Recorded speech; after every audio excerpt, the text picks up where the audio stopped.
Boa tarde a todos. Vamos dar início, então, à nossa sessão ordinária, reunião do Conselho Superior da AGERGS. Hoje é 20 de abril de 2021, 14 horas. A reunião está sendo realizada online e refere-se à sessão ordinária de número 14/2021. De início, vamos para a apreciação das minutas e eu indago aos conselheiros se tem alguma consideração a fazer a respeito da ata de número 13/2021. Da minha parte, não, presidente. Aprovado. Obrigado. Conselheiro Aprovado. Weber. Aprovado, obrigado, conselheiro presidente. Peterson. Obrigado, conselheiro Porce. Então, também aprovo a ata de número 13/2021, está, então, aprovado. Passamos para o exame das matérias. Temos, então, a análise do processo de número 000-384-3900/20-8, que trata de recurso da empresa CI Hidrogeração de Energia S.A. ao auto de infração de número 0009/2020, AGERGS SFG, relativo à PCH Toca do Tigre. O conselheiro relator é o conselheiro Paulo Roberto Petersen e o conselheiro revisor é o conselheiro Alexandre Porce. Passo a palavra, então, para o conselheiro Paulo Roberto Petersen, para que possa fazer a sua manifestação em relação ao processo. Por favor, conselheiro.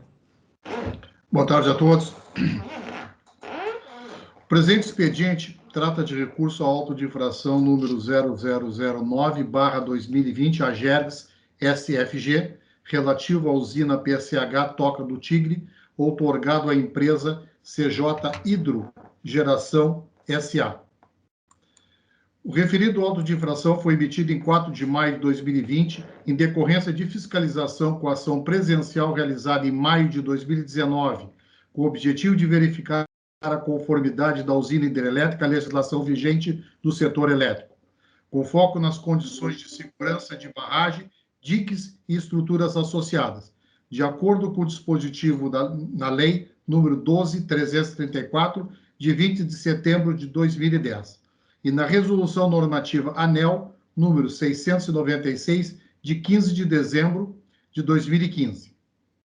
O relatório da fiscalização RF 09/2019 GPE-G apontou 3 constatações, que geraram 3 não conformidades, tendo sido emitido o respectivo termo de notificação número 010/2019 AGERGS SFG em 23 de maio de 2019.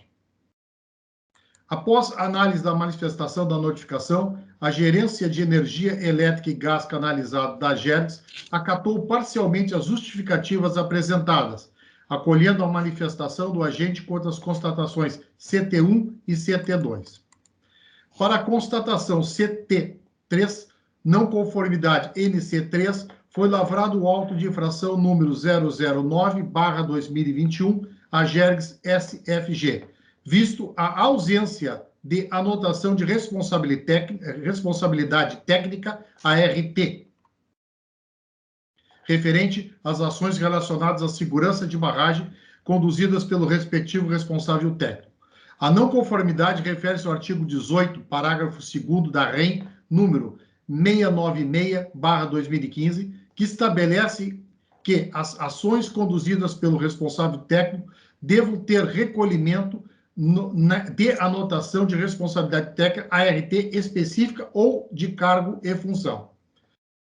Considerando-se a Resolução Normativa número 63/2004, foi aplicada a penalidade de multa do Grupo 2, conforme disposto em seu artigo 5º, inciso 8º, descumprir as regras e procedimentos estabelecidos para implantação ou operação das instalações de geração, transmissão e distribuição de energia elétrica. De acordo com o enquadramento e a dosimetria utilizada, o valor da multa ficou estabelecido em R$ 2.017,32, o que corresponde a 0,020 do faturamento no período considerado do empreendimento abril 2019 março 2020. A empresa CJ Hidro protocolou tempestivamente seu recurso administrativo ao AI número 009/2020 AGERGS SFG, mediante a carta número CTA CJH 003/2020, em 14 de maio de 2020, apresentando, em síntese, os seguintes argumentos com o fim de declarar insubsistentes os motivos da lavratura do auto e solicitando seu cancelamento. 1. Registra que a empresa apresentou em 12 de junho de 2019, como justificativa a constatação C3, a ART Obra ou Serviços 6915.903, expedida por empresa contratada para executar os trabalhos de análise de plano de ação de emergência, PAI para barragem, análise de plano de segurança de barragem, análise de segurança de barragem regular, entre outros. 2. Junto ao documento acima foi anexado a ART, cargo função número 8830.337, emitida por engenheiro responsável técnico. Também foi apresentada a ART número 135.819, emitida por engenheiro com atividade de vistoria e classificação de barragem. 3. Alega que tais documentos apresentados confirmam que a empresa assumiu responsabilidade pela segurança da barragem por meio da contratação de empresa especializada, preenchendo os requisitos técnicos necessários. 4. Por fim, afirma que a penalidade imposta pelo auto de infração é equivocada, visto que não houve danos a usuários de serviços públicos nem reincidência de penalidade anterior sofrida pela CJ Hidro. Após a análise do recurso, a gerente de energia, em juízo de consideração, concluiu que as alegações apresentadas foram insuficientes para modificar a decisão, visto que a ART referente às ações relacionadas à segurança de barragem não atende à legislação. Na ART de engenharia civil não constam os dizeres responsável técnico de segurança da barragem PCH Toca do Tigre. Nas atividades elencadas nessa ART, nas observações consta revisão do PSB PAI e execução de ISR para PCH Toca do Tigre. Ainda no item 4, atividade técnica, segurança de barragem, constam somente as atividades, análise, vistoria, parecer e laudo. E, consultando o sistema de informatização do CONFE e do CREA-RS em 14 de 4 de 2020, não há registro de visto para o Rio Grande do Sul para o profissional da ART enviado. Adicionalmente, determina que seja providenciado o mais breve possível a ART específica ou de cargo e função referente à responsabilidade técnica de segurança de barragem da PCH Toca do Tigre, para que essas irregularidades não persistam, causando reincidência em futuras fiscalizações. Tendo sido mantida a penalidade aplicada, encaminha o processo para análise do recurso pelo Conselho Superior. É o relatório, senhor presidente. Obrigado, conselheiro. Nós temos algumas inscrições para manifestação aqui. Então, só estou vendo aqui só um minutinho, por favor, para rever exatamente o pessoal. Ah, tá. Então, nós temos aqui inscritos para se manifestarem o senhor Maurício Grafiulha, a senhora Patrícia Becker e o senhor Alexandre Curvelo. Então, vamos na sequência, então, passar a palavra para o senhor Maurício Grafiulha, que tem 10 minutos para sua manifestação. Boa tarde a todos. Eu gostaria de, inicialmente, na sequência, deixar a palavra para o Dr. Alexandre Curvelo, o qual representa a CJ Hidro também neste assunto. E dessa forma, então, passando a palavra inicialmente para ele. Pois não. Por favor. Boa tarde, senhores conselheiros. O tema aqui, ele envolve algumas questões legais e questões regulatórias, por assim dizer.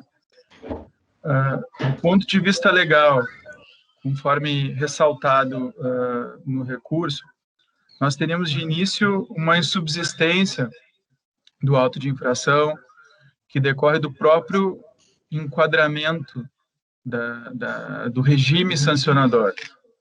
Isso porque a norma sobre o qual existe a indicação de penalidade, a 63, ela foi revogada pela Resolução 846 e, de acordo com o artigo 50, 6 meses após a publicação da Resolução 846 de 2019, nós teremos a revogação completa da Resolução Normativa 63 de 2014. Como o auto de infração é um ato administrativo, tá, que corresponde a um conjunto de regras que lhe dão fundamento de validade, a indicação de uma norma sancionadora em um regime revogado determina a nulidade desse ato. Então, preliminarmente, o que nós entendemos que deva ser avaliado pelo Conselho nesse momento é a insubsistência do auto de infração em razão da sua ilegalidade. Bom, ato contínuo, nós temos que enfrentar a questão de mérito relacionada aos eventos colocados nesse processo. O que acontece? Nós temos um empreendimento, tá, que está legalmente assistido, tá, por profissionais habilitados, qualificados, e cuja amplitude de atuação, tá, encontra amparo na legislação nacional. O que parece ser o cerne do problema é talvez uma indevida interpretação, tá, do conteúdo das normas que regulam o exercício da profissão do engenheiro eletricista. Tá? Não há na legislação nenhuma vedação, nenhum tipo de restrição, tá, ao exercício das atividades de fiscalização e gestão de um empreendimento de geração de energia elétrica, tá, sob alçada e coordenação de um engenheiro eletricista. Então, a exigência de um engenheiro civil, tá, para, eventualmente, responder pelo aspecto técnico de uma barragem, ainda quando uma pequena central hidrelétrica tenha uma barragem, é uma exigência que não encontra amparo na legislação própria, na legislação da ANEEL, né, e tampouco tem correlato na legislação profissional. Além disso, o empreendedor trouxe aos autos farta prova de que se vale de assessoramento de profissionais multissetoriais, de várias atividades, dentre as quais de engenharia de segurança de barragem. Portanto, a exigência dos técnicos, ela é desmedida, ela é imprópria e não alcança a finalidade da norma indicada como supostamente violada pela recorrente. Notem, senhores conselheiros, que há aqui uma contradição, porque os profissionais que indicaram a suposta ausência de uma avaliação técnica na área de engenharia civil, né, ao verificar as condições do empreendimento, eram justamente 2 profissionais engenheiros eletricistas. Ora bem, se eles têm condições de avaliar que para aquela circunstância seria necessário a expertise de um engenheiro civil, né, não poderiam eles, então, ter realizado o ato de fiscalização. Tá? Ocorre que a atividade que está sob tutela e sob o alcance profissional do engenheiro da recorrente está amoldada à legislação que trata do exercício da atividade profissional pelo engenheiro eletricista. Tá? Em especial, Resolução CONFEA 1048 de 2013, cuja aplicabilidade, inclusive, veda que outras instituições públicas, tá, que não detêm competência legal para disciplinar as atividades, restringam o alcance da sua interpretação. Tá? Eu me permito aqui a leitura do artigo 5º, que diz o seguinte: compete exclusivamente ao sistema CONFEA-CREA definir as áreas de atuação, as atribuições e as atividades dos profissionais a eles vinculados, não possuindo qualquer efeito prático, legal, resoluções ou normativos editados ou divulgados por conselhos de fiscalização profissional tendentes a restringir ou suprimir as áreas de atuação, atribuições e atividades dos profissionais vinculados ao sistema CONFEA. Vale dizer, nenhuma outra autoridade administrativa detém competência para restringir o limite do exercício profissional outorgado pela legislação específica e pelos atos normativos do CONFEA que concretizam o exercício profissional. Então, a preponderar a inconformidade levantada no auto de infração, pela via reflexa, nós teremos a restrição ao exercício profissional do engenheiro responsável técnico pelo empreendimento. Mas ainda quando assim não fosse, isso consta dos autos, o empreendedor, conforme já mencionado, se vale de profissionais técnicos para o auxílio e avaliação das condições atinentes à barragem propriamente dita. Bom,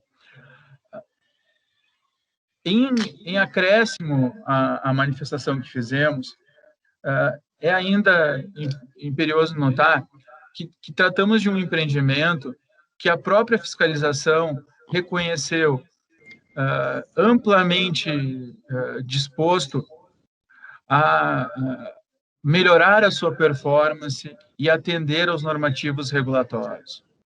Não há sentido aqui em se manter uma penalidade ao empreendimento que, além de demonstrar a diligência, comprovou de que se cerca de todos os mecanismos técnicos possíveis para garantir a segurança e a viabilidade da geração de energia no seu empreendimento. Então, ainda quando esses argumentos não fossem o bastante, quando se avaliasse na questão da dosimetria da penalidade, nós teríamos ainda uma questão a pontuar. Não há discussão aqui sobre o fato de que a única penalidade passível de aplicação fosse a pena de advertência. Pois bem, a penalidade de advertência, para o presente caso, tá, é simplesmente afastada pela incidência do Instituto da decadência, e não da prescrição.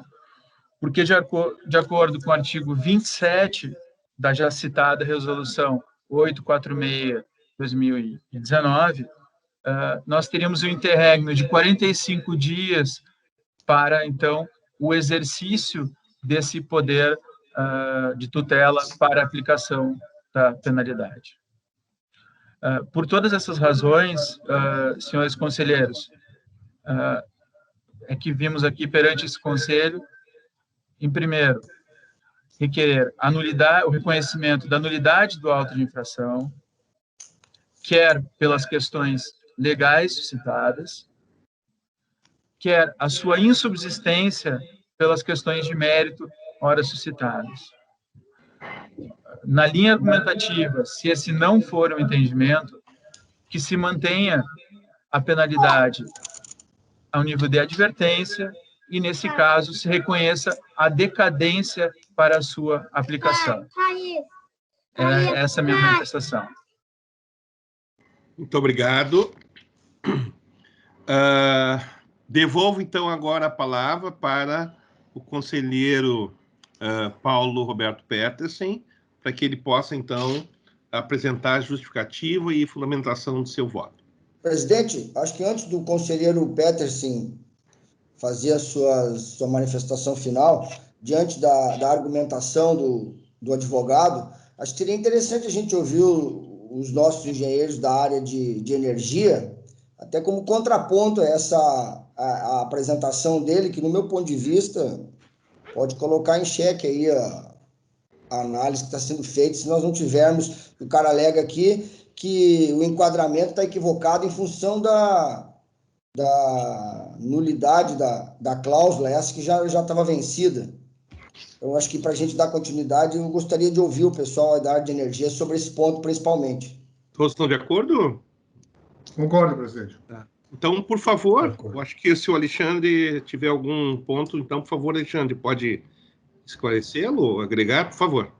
Sim, boa tarde, presidente, senhores conselheiros, demais participantes, colegas. Com relação à aplicação da resolução que trata da instrução do processo decisório, o que a gente tem? As irregularidades ocorreram no âmbito da resolução 63 de 2004, porém a instauração do processo punitivo ocorreu no âmbito já da resolução 846. Então, o rito decisório ocorreu dentro do regramento, vamos dizer assim, da 846, porém as aplicações das sanções foram vigentes à época da resolução 63. Esse é um entendimento que já é pacífico no âmbito da ANEEL, e até recentemente eu não tomei conhecimento ainda do documento, mas no voto do diretor relator da resolução 846, ele teria deixado claro que a aplicação da 63 se manteria, né, quando os fatos ocorridos, as irregularidades ocorridas, tivessem ocorrido no âmbito da 63. Então, em termos da aplicação, da nossa parte, nós estamos bem seguros com relação à correção do auto de infração. Eu não sei se querem tratar alguma coisa com relação à RT, mas com a RT, vamos dizer assim, o nosso ponto primordial foi a ausência da RT, né? Não verificamos a existência da RT do responsável técnico pela responsável técnico da barragem relacionada à operação e manutenção. A questão que foi bem colocado já pelo empreendedor, eles são diligentes em outros aspectos com relação às ARTs dos planos de segurança de emergência, os planos de ação de emergência, plano de segurança da barragem, melhor dizendo, as ARTs de inspeção regular de segurança. Então, todos os outros aspectos, vamos dizer assim, que subsidiam a operação e manutenção estão de acordo, foram apresentados no âmbito do processo, as devidas ART, porém ficou faltando apenas essa anotação de responsabilidade técnica de operação e manutenção. Perfeito. Okay. Muito obrigado. Okay. Vinícius, não sei se tem alguma manifestação que gostaria de fazer, agregar. Presidente, conselheiro, só um comentário que havia feito com o Alexandre no momento anterior, que algumas das teses apresentadas aqui, elas inovam com relação à defesa que for apresentada pela empresa no processo. Só isso. Perfeito, perfeito. Ok, conselheiro Kleber. Muito obrigado. Esclarecido, presidente. Né? Muito obrigado. Bom, então eu devolvo agora sim a palavra ao conselheiro Paulo Roberto Petersen para que ele então apresente a fundamentação do seu voto. Item 2 da fundamentação. A AGERGS, por previsão da Lei Estadual número 10.931/97, e em decorrência do convênio de cooperação firmado com a Agência Nacional de Energia Elétrica, ANEEL, compete a execução de atividades complementares de regulação, controle e fiscalização dos serviços e instalações de energia elétrica no âmbito do Estado do Rio Grande do Sul. A Lei Federal número 12.334/2010 estabeleceu a Política Nacional de Segurança de Barragens destinadas à acumulação de água para quaisquer uso, à disposição final ou temporária de rejeitos e acumulação de resíduos industriais, bem como criou o Sistema Nacional de Informações sobre Segurança de Barragens. A Resolução ANEEL número 696/2015 estabelece critérios para a classificação, formulação do plano de segurança e realização da revisão periódica de segurança em barragens fiscalizadas pela ANEEL. O Conselho Ministerial de Supervisão de Respostas a Desastres, por meio da Resolução número 1, de 28 de janeiro de 2019, e o Conselho Nacional de Recursos Hídricos, CNRH, por meio da moção número 72, de 29 de janeiro de 2019, recomendaram que os órgãos fiscalizadores da Política Nacional de Segurança de Barragens realizassem imediata fiscalização in loco nas barragens sob sua jurisdição, priorizando aquelas classificadas como de potencial, dando potencial associado alto. Assim sendo, foi realizada a fiscalização na PCH Toca do Tigre, visando verificar a conformidade da usina hidrelétrica à legislação vigente do setor, com foco nas condições de segurança de barragem, diques e estruturas associadas. A Gerência de Energia Elétrica e Gás Canalizado da AGERGS emitiu o auto de infração número 0009/2020 AGERGS SFG, em decorrência da fiscalização realizada em maio de 2019, e após análise das considerações apresentadas pela empresa em sua manifestação ao termo de notificação. Na exposição de motivos para auto de infração, a penalidade imposta para a não conformidade NC3, os dispositivos normativos violados em sua tipificação, são detalhadamente apresentados e justificados. Para o cálculo da dosimetria da multa, a gerência examinou, conforme prevê a resolução normativa ANEEL número 063/2004, a abrangência e a gravidade da infração, se houve dano resultados para o serviço e usuários, a obtenção de vantagem pela infratora em decorrência da não conformidade e a existência de sanção administrativa irrecorrível nos últimos 4 anos.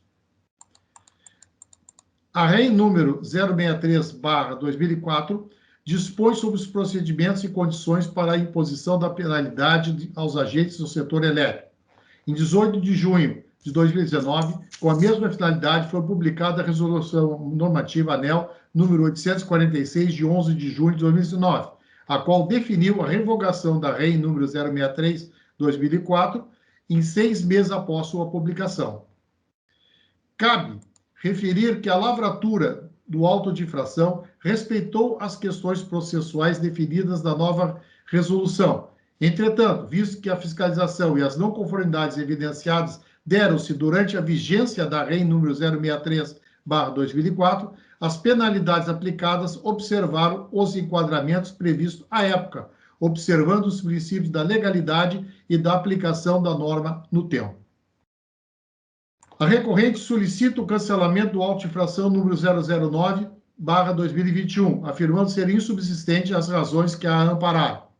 Todavia, reporto-me a conclusão da Gerência de Energia Elétrica de que não foi apresentado ART que atenda ao comando do artigo 18, parágrafo 2º da REI 696/2015, que estabelece que as ações conduzidas pelo responsável técnico deverão ter recolhimento de anotação de responsabilidade técnica, ART, específica ou de cargo e função.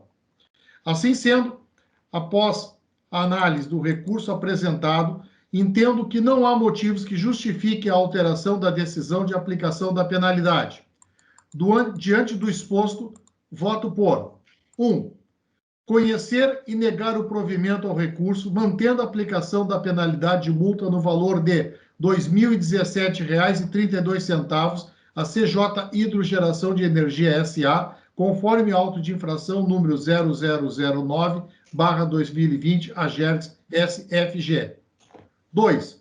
Oficiar a CJ Hidro Geração de Energia SA para apresentar no prazo de 30 dias a ART específica ou de carga e função referente à responsabilidade técnica e de segurança da barragem da PCH Toca do Tigre, a fim de sanar a irregularidade apontada. 3. Oficiar a CJ Hidro de Geração Energia SA da presente decisão com prazo de 20 dias para o recolhimento da multa ou 10 dias para interposição de recurso à ANEEL a partir do recebimento da notificação, conforme estabelece a Resolução Normativa ANEEL número 846/2019. É como voto, senhor presidente e senhores conselheiros. Muito obrigado, conselheiro Petersen.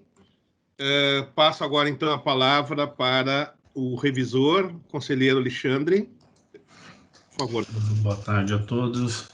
Da revisão. Em conformidade com o disposto no regimento interno das GERGs, revisei o relatório e confirmo a sua correção quanto à descrição dos fatos e a fundamentação das partes. Quanto ao mérito, reporto minha fundamentação apresentada pelo conselheiro relator, acompanhando o seu voto. Obrigado, conselheiro Alexandre. Agora a gente tem a parte da discussão. Eu passo então a palavra ao conselheiro Kleber, ver se tem alguma consideração. Não, presidente. Estava esclarecida a minha dúvida da manifestação anterior da área técnica.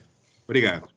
Eu gostaria só de pontuar uma questão bem rápida em relação a isso, a importância de que as várias especialidades da engenharia estejam realmente contempladas, porque cada um tem a sua especificação e o conjunto de especialidades se complementam. E quando a gente fala em segurança de barragem, o papel do engenheiro elétrico é fundamental, assim como o papel do engenheiro civil.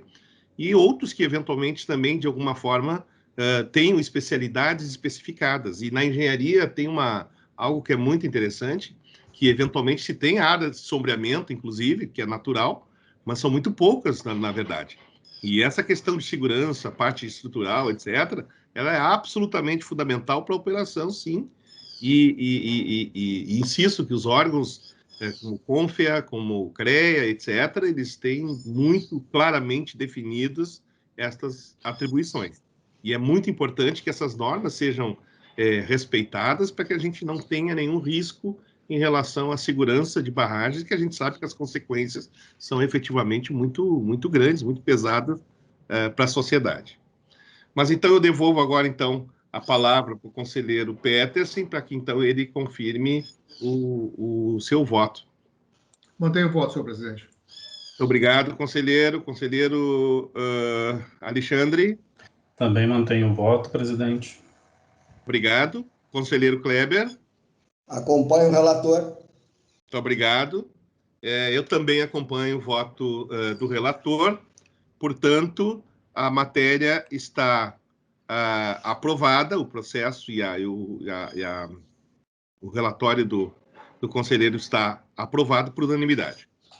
Dando prosseguimento à nossa pauta, nós temos agora uma deliberação sobre a realização de audiência consulta pública referente ao processo de número 000534390/21-2, que trata de revisão e reajuste tarifário inerente ao serviço da travessia hidroviária de veículos entre Triunfo e São Jerônimo. O conselheiro é o conselheiro relator, conselheiro Paulo Roberto Petersen. Por favor, conselheiro. Boa tarde, senhor presidente. Nós colocamos essa matéria em apreciação, foi enviado as correspondências ao porto e à empresa concessionária e estamos aguardando a manifestação deles. Ah, perfeito, perfeito. Então, isso nós precisamos ainda, então, para... O prazo é de 10 dias, senhor presidente. Ah, perfeito, perfeito. Tá bom. Tá, e no caso, a nossa deliberação aqui seria em relação à realização da audiência, isso? Não seria para audiência, em virtude que não é o caso, a solicitação por parte da empresa não é o caso de que seja feita a revisão, e sim seria o reajuste tarifário nesse primeiro momento, em virtude da pandemia. Ah, tá sim. Tá, então, na verdade, não temos o que deliberar a respeito, na verdade, é uma informação só, é isso? Não, a deliberação seria, então, no sentido de que não fosse feita audiência pública, em virtude de que não vai ser feito a revisão tarifária, e sim o reajuste tarifário. Ah, entendi. Para É isso, reajuste Stella? não precisa audiência pública, Não, perfeito. É isso, só Stella? para revisão. Na verdade, assim, ó, se me permite, conselheiro, nós temos uma norma que dispõe sobre a realização de consultas e audiências públicas, né? E essa norma estabelece que algumas formas. Então, assim, os processos de reajuste, quando são serviços que possuem contrato regrado, os índices estabelecidos, não precisa ter consulta e audiência pública. Havendo necessidade de ter consulta e audiência pública para as situações em que não há este regramento, não há um contrato, e no caso das travessias não tem, é uma autorização precária. Então, em tese, a princípio, haveria necessidade, numa primeira leitura da norma, de se fazer consulta e audiência pública. Conversando informalmente com o conselheiro e o diretor Vinícius também, a Eleonora, assessora, né, da Secretaria Executiva, entendemos que é possível haver uma possibilidade, aí eu peço a ajuda do Vinícius, que ele deu uma olhada na norma, de talvez não ser necessário, neste caso, se fazer consulta pública e audiência pública. Por isso, se pensou em trazer para o Conselho, né, se ficar claro para todos, a possibilidade de dispensar ou não, conforme o entendimento do Conselho, a realização da consulta e audiência pública. Mas eu acho que o Vinícius, aí na parte, então, da norma, pode trazer os esclarecimentos necessários, né? Obrigado, Estela. Boa tarde novamente, conselheiros. A questão, ela é, de certa forma, até simples, porque se trata, então, de uma questão de reajuste e, como já apontado pela própria diretoria de tarifas, através da informação 021, se optou por realizar o reajuste utilizando, então, os índices, né, ou melhor, os itens previstos na estrutura de custos lá realizado no ano de 2020. Então, essa sugestão da diretoria de tarifas, ela resta aí abrigada pelo artigo 6º, parágrafo único da nossa, ou melhor, no artigo 6º, inciso 6º da nossa resolução de audiências públicas, que diz o seguinte, que a realização de audiência pública e consulta pública não será obrigatória quando o ato tiver por objeto o seguinte: reajustes tarifários cujos índices estiverem previstos em contrato de delegação, que não é o caso, ou em resolução específica da GERGS que os estabeleça.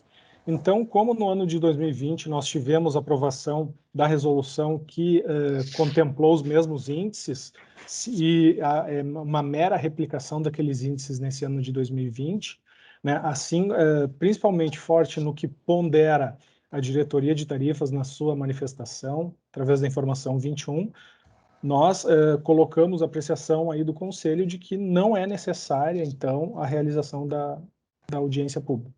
Uhum. Tá bem, acho que está bem esclarecido, aparentemente, né?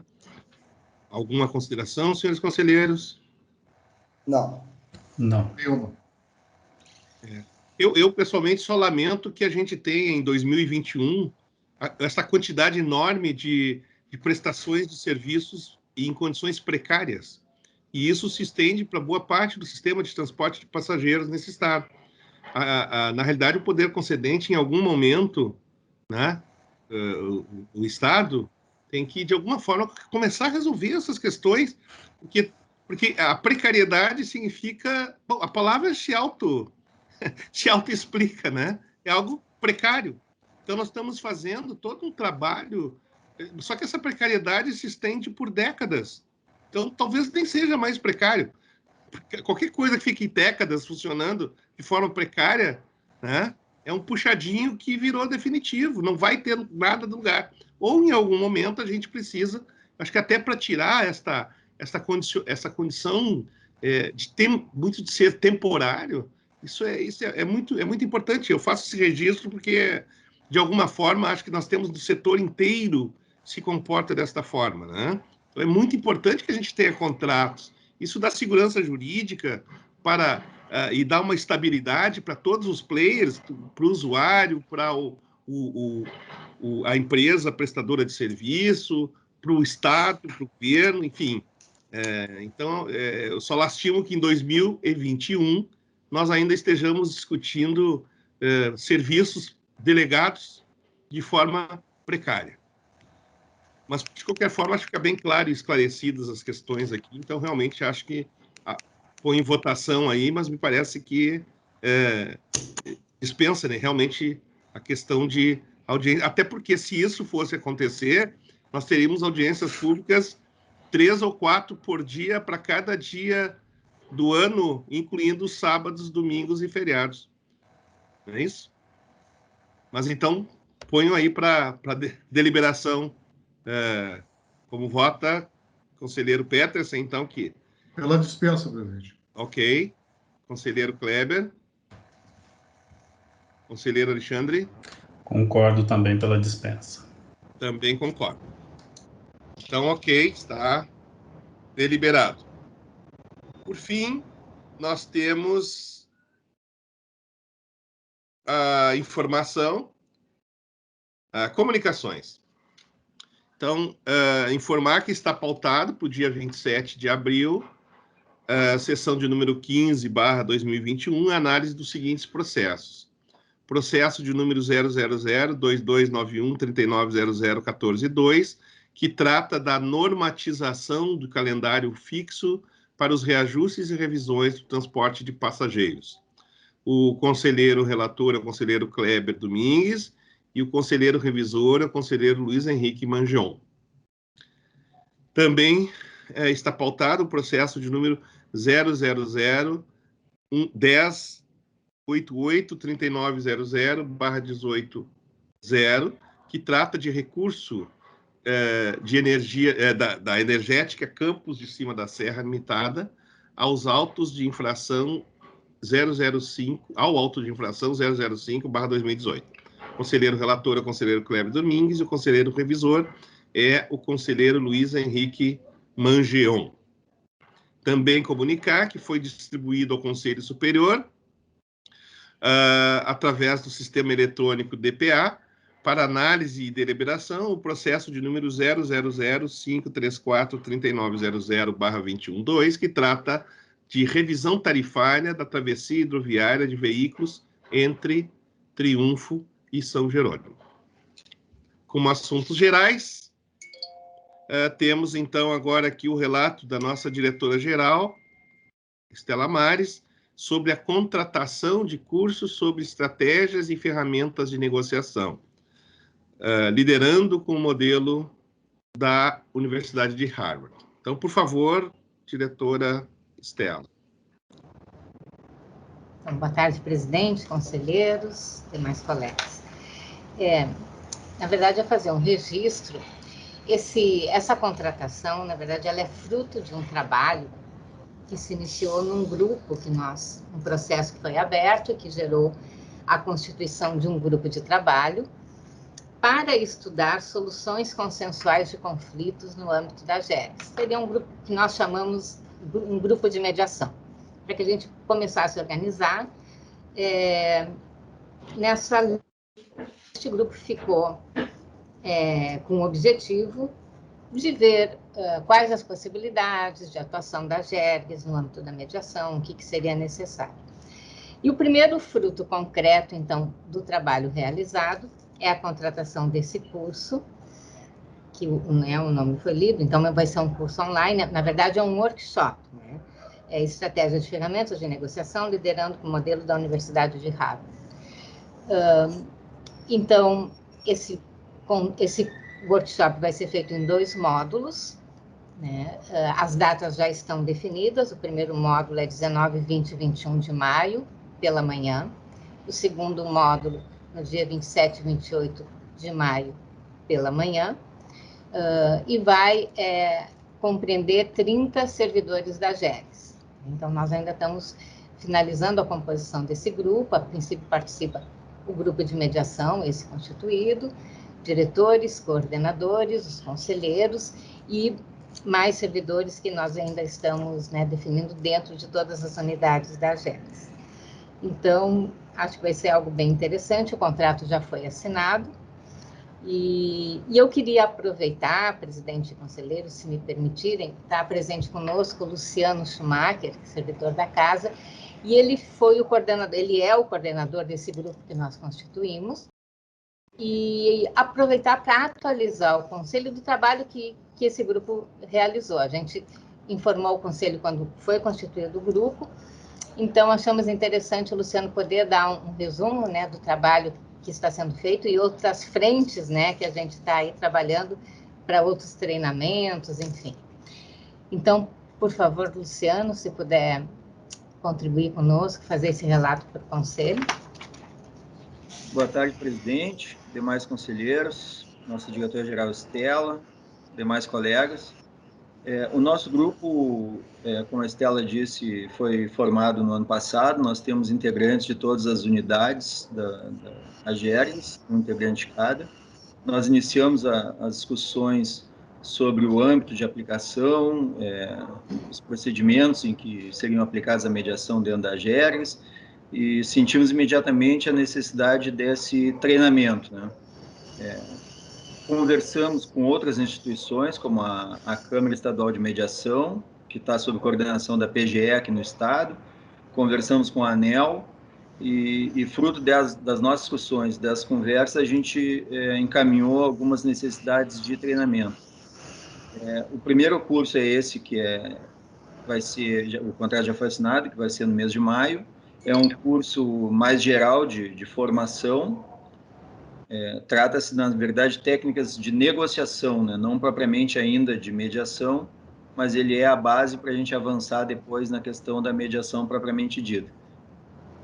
A partir desse curso, nós já temos um termo de referência sendo analisado num processo específico para a contratação de um outro curso, aí sim sobre mediação, e mediação aplicada por entes públicos, que tem algumas particularidades do direito administrativo diferentes daquela mediação judicial, que agora está muito comum, né? Então, nós estamos contratando uma consultoria que vai tratar de mediação especificamente aplicada por órgãos públicos, e temos um contato também com o Dr. Paulo Valério, que conduziu aquela mediação com bastante sucesso lá no município de Uruguaiana, que também coordena o Mediar do Ministério Público, e estamos também em tratativa para que seja feito um curso também pelo Mediar, um treinamento para nós do grupo, e isso, oportunamente, a gente vai avançar. Então, a ideia é que a gente faça esses treinamentos, desenvolva um conhecimento mais específico na casa, porque nós temos, assim, história de mediação feita ao longo dos anos na GERGS, mas sem esse conhecimento consolidado, digamos. E, a partir daí, o grupo vai se dedicar a institucionalizar o nosso processo, né? Como vai ser feito, se vai ter um grupo dedicado, se vai ser multifuncional, enfim.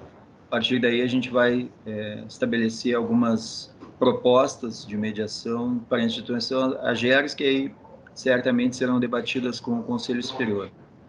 Então, o status atual é esse, e estou à disposição para algum esclarecimento. Ok. Obrigada. Tá. Não, ótimo. Realmente eu tenho também recebido informações assim, acho que é um trabalho muito bacana que está sendo feito, que vai estar, então, sendo culminando aí. Culminando não, porque vai continuar vai ter muitos cumes pela frente, né? Mas o importante é que o trabalho está sendo feito de forma muito bacana, conduzido de forma muito bacana mesmo pelo Luciano, pela equipe, pelo time todo, né, Estela? Então, é muito bacana mesmo, muito gratificante ver aí que está evoluindo muito bacana, muito legal essa iniciativa aí. Então, parabéns aí para a equipe toda, né? Por favor, transmite a todos e certamente vai agregar muito para a agência, tá? E particularmente esse curso aí, com a qualidade que tem. Então, realmente, muito, muito bacana isso. A gente se preparando aí para os novos desafios que são cada vez mais numerosos, né? E intensos. Então, a gente vai estar preparado para enfrentá-los. Por favor, senhores conselheiros, se quiserem se manifestar. Ok? Tá bem. É isso aí. Parabéns ao grupo aí. Então tá, senhores. Muito boa tarde a todos. Um forte abraço. Boa semana. Para todos nós, se Deus quiser. Boa tarde. Boa tarde a todos. Assinar, né? Só não esqueçam da assinatura ali.